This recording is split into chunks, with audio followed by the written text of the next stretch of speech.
పిఠాపురం నుంచి ఆరుద్ర గారు రాస్తున్నారు. ఒంటరిగా ఉండడం ఆరోగ్య లక్షణమా అనారోగ్య లక్షణమా? ఒంటరిగా ఉండడం అనారోగ్య లక్షణం. ఎప్పుడూ ఎవరు ఒంటరి కారు. నేను ఒక్కడినే ఉన్నాను అనుకోవడం సంపూర్ణమైన అనారోగ్య లక్షణానికి ప్రతీక.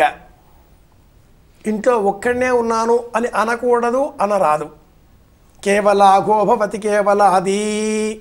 ఒక్కడు ఉండి భోంచేస్తే అఘము అంటే పాపము, పాపమునే రాశిగా తింటున్నాడు అని అర్థం. నేనెప్పుడు ఒంటరిని కాదు, నాతో పాటు పరమాత్ముడున్నాడు.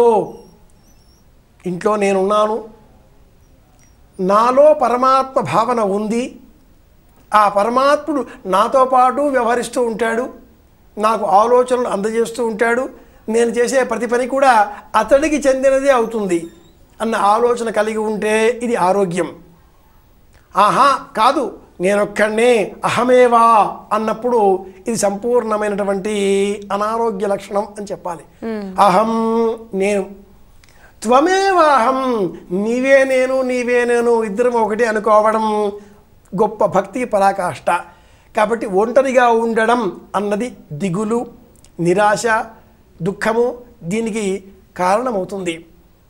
ఒంటరిగా ఉండే అవకాశాలు చాలామందికే వస్తాయి.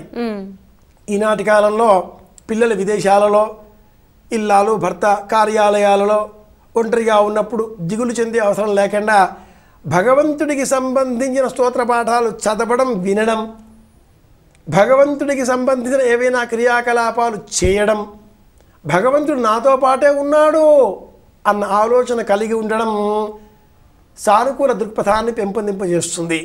దీనిని మనం ఆంగ్లంలో పాజిటివ్ యాటిట్యూడ్ అంటూ ఉంటాం. నేను ఒక్కడిని కాదు, నాతో పాటు భగవంతుడు ఉన్నాడు.